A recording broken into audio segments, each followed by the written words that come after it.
Hello there guys, RMP792 here. Right, we are almost done with our basic roundup of the Warhammer universe. There's like, pushing 2 hours of just me talking about it, which is all stuff off the top of my head, so yeah, that says something about the 40k universe. But anyway, last of the major races, I think.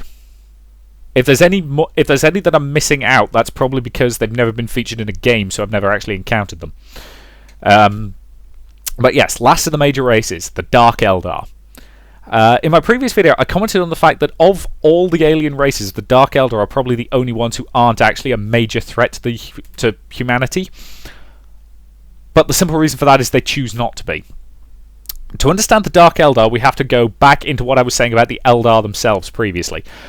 So, quick recap on Eldar history. They basically started to devolve as a species into... they had absolutely everything they could need, and so they started pursuing their wants, and their wants got creepier and more screwed up, eventually leading to the formation of so-called pleasure cults, and the eventual birth of the Chaos God Slaanesh, which led to the destruction of their civilization. Not all the Eldar on their homeworlds were killed in that event. Most of them were. Some of the really crazy ones, however, survived and basically managed to flee through the webway. And they became the Dark Eldar.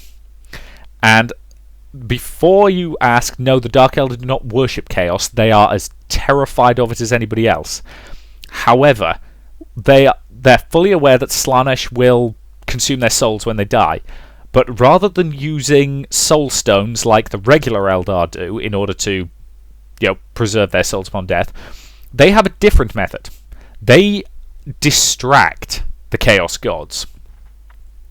And their method of distracting the Chaos Gods is to inflict pain on suffering on other creatures. Yeah. The Dark Eldar are basically a race of space pirates. They go in, they conduct hit-and-run raids, which, as I say, is why they're not a major threat to the Imperium. They're very problematic for smaller colonies and ships, but they don't particularly want to destroy the Imperium, because that'd take away one of their major sources of slaves. So the Dark Eldar basically commit raids. They take slave labour, and they, among other things, they torture the hell out of these people, so that they are, to all intents and purposes, a distraction for the Chaos Gods, something to occupy them, so that they don't consume a Dark Eldar's soul when they die. The Dark Eldar are a deeply unpleasant people. Commorragh, their city is Commorragh, and again, I have no idea if I'm pronouncing that right. That's how they pronounce it in Soulstorm. So, is actually hidden within the webway, so it's sort of hidden within the warp, and it's a really horrible place if you try to go there. It's if you go there, you've got a reasonable if you could go there, you would have a reasonable chance of just being murdered. You could get locked up and thrown into gladiatorial fights. You could just get thrown into torture pits and horribly mutilated for years on end. And they're very proud of the fact that they can keep their slaves alive for literally decades in constant, unending, horrific pain. Most of the slaves of the Dark Eldar tend to go pretty crazy pretty fast, because that's the only way. Their minds can't take what's happening to them. So by this point, the Dark Eldar are just twisted and messed up, and they are a broken people. They are easily the most broken people in the galaxy, because they're so afraid that they let it turn them into absolute monsters, and there's no goddamn way back at this point. Not a hope in hell. They've got battlefield weapons that are deliberately designed to cause as much pain as possible to the enemy without even necessarily killing them, because it's the way they operate. One of the upgrades you can get for the Dark Eldar leader in Soulstorm is a mask made of his enemy's skin, just to terrify the hell out of the enemy. So one of the most interesting things about the Dark Eldar society is a constant field of backstabbing, of people trying to gain power.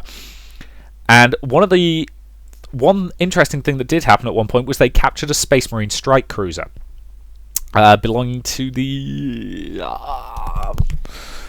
I can't remember now. I can't remember which Space Marine chapter it was, but yes, they captured a strike cruiser, And they tried to get in. They didn't have a lot of luck with that because obviously it's a bloody Space Marine strike cruiser. And eventually a massive Imperial force basically turned up in Komarov to rescue that cruiser. And they did. But it actually transpires that was kind of what one of their leaders wanted all along. It was basically a massive power play. So the guy who's currently in charge, whose name I cannot for the life of me remember, because as I say, my knowledge of the Dark Eldar is kind of vague, is a massive psychopath, basically, because he has to be. You keep power in Dark Eldar society by making sure your rivals are dead before they become a threat to you. And they are just... I think I have the least to say on the Dark Eldar because, again, I know the least about them. But they are really, really kind of unpleasant. Though, to be fair, I do like one of their leaders' style. In terms of their super unit, if you're playing Soulstorm, their most powerful unit is a sort of floating battle barge thing that puts me in mind of Jabba the Hutt's barge thing. And their leader's just kind of sitting on top of it on this fairly imperious-looking throne with a couple of scantily clad women sort of fawning over him. And I can respect that kind of style in a evil dictator. But they are pirates, they are raiders, and they are very, very nasty. They have an absolute massive level of arrogance. They are convinced that they are the best warriors in the galaxy and all that stuff. And to be fair, they can be right in certain circumstances, especially some of their gladiatorial arenas. They fight serious. They're not screwing around. They're not fighting to first blood or anything like that. They're fighting to the death. Which means that anybody who survives for a long time in their arena is probably a damn powerful warrior. On the occasions when they've captured Space Marines in the past, which does happen occasionally, those Space Marines usually end up as gladiators in their arenas for their entertainment and for the distraction of the Chaos Gods. Slaanesh in particular, obviously. And Space Marines, even they don't tend to last a massively long amount of time in the arenas. Because even Space Marine physiology, it can stand up to an incredible amount, but especially since they tend not to get given all their good tech, there's a limit to how long they can hold out. But they like capturing Space Marines because they make for a really good sport in the arena. So these are not pleasant individuals, and pretty much everything about the Dark Eldar is kind of a twisted mirror of the actual Eldar.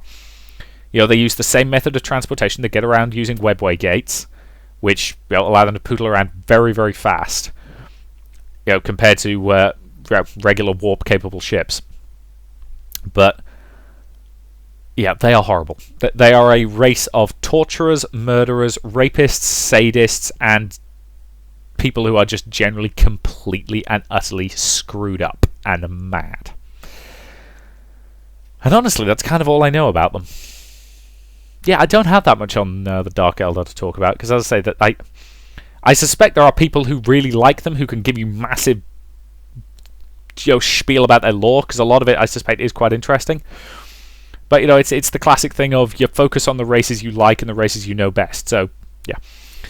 So that's basically all I've got on the Dark Eldar, slightly shorter on this one.